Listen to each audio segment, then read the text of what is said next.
નાળું બંધ, રસ્તો બંધ, હવે લોકો ભટકે. કરજણ ઉમજ રોડ પર ડાયવર્ઝનની માંગ ઉગ્ર.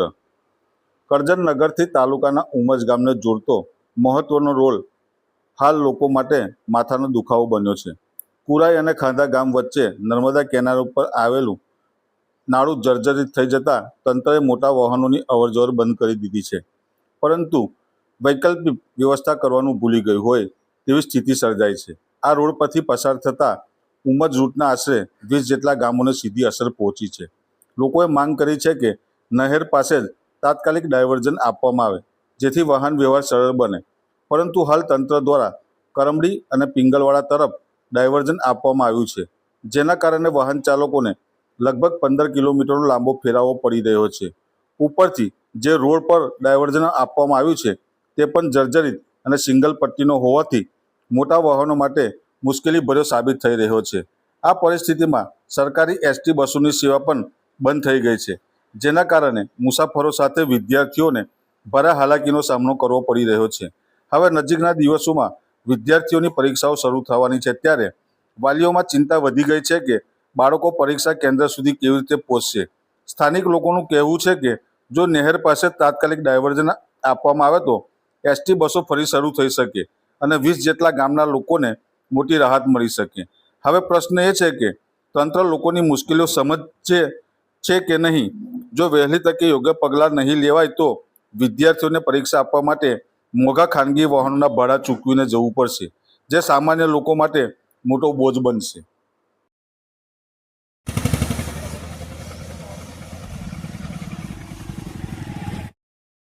શું સમસ્યા છે આ કરજણ ઉમજ સ્ટેટ હાઈવે પર ખાંધા ને કુરાઈની વચ્ચે નર્મદા કેનાલનું નાળું આવેલું છે. ખરેખર જે તે ડિપાર્ટમેન્ટની વિભાગને વર્ષો વર્ષ આનું ઇન્સ્પેક્શન કરવાનું હોય છે, પણ આ લોકોએ નર્મદા વિભાગ દ્વારા અચાનક કોઈ પણ મંજૂરી, ડાયવર્ઝનની મંજૂરી સિવાય અચાનક ભારે વાહનો માટે આ નાળુની ઉપર બેરિકેડિંગ કરવામાં આવેલું છે, જેથી ભારે વાહનો અને ખાસ કરીને સ્કૂલના બાળકો માટે અવર જવર કરતી બસો એ તાત્કાલિક બંધ કરી દેવામાં આવી છે.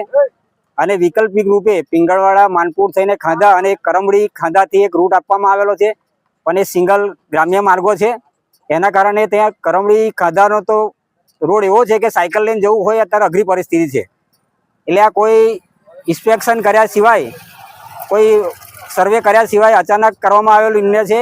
આ વિસ્તારની અંદર 20 જેવા ગામો અને જંબુસર, આમોદ, પાદરા તાલુકાના ભારે વાહનો પણ આ જ રસ્તે અવર જવર કરતા હોય છે. આ કોઈ અનગઢ વહીવટના કારણે અચાનક આ લેવામાં આવેલો નિર્ણય છે.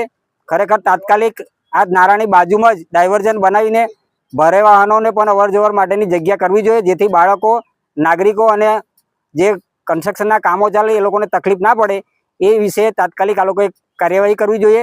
આ અંગે મેં ભાજપ પ્રમુખને ગઈકાલે પણ જણાવેલું, એમને પણ પત્ર જે તે ડિપાર્ટમેન્ટને ગઈકાલે લખ્યો છે.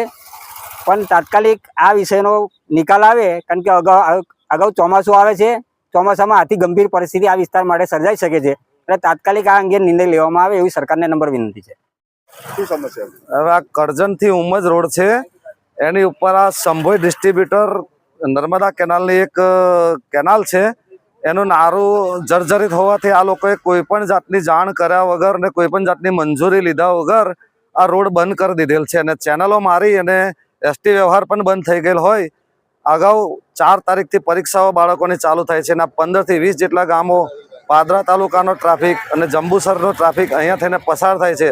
અચાનક બંધ કરીને જાહેરનામું આ લોકોએ બહાર પાડેલ છે કે કરમડી થઈને ઉમજ જવું અને અણસ્તુ થઈને કરજણ જવું. હવે એ રોડ જોયો છે કેવો છે, ચાલીને જવાય એવી પોઝિશન નથી અને એ રસ્તાઓ ઉપર ડાયવર્ઝન આપે છે. તો વગર જોયે વિચારે ડાયવર્ઝન આપે, એના કરતાં અહીંયા જ ડાયવર્ઝન બનાવી દે આ કેનાલની ઉપર જ, તો વધુ સરળ બને. ને અગાઉ 4 દિવસ પછી પરીક્ષાઓ ચાલુ થવાની છે, તો સરકારને મારી નમ્ર અરજ છે કે તાત્કાલિક ધોરણે આની મંજૂરી લાવે અને તાત્કાલિક આ સીધો રોડ ચાલુ કરવામાં આવે એવી આ 20 ગામો અને જંબુસર તરફ જતા ટ્રાફિકને બધા લોકોની માગણી છે.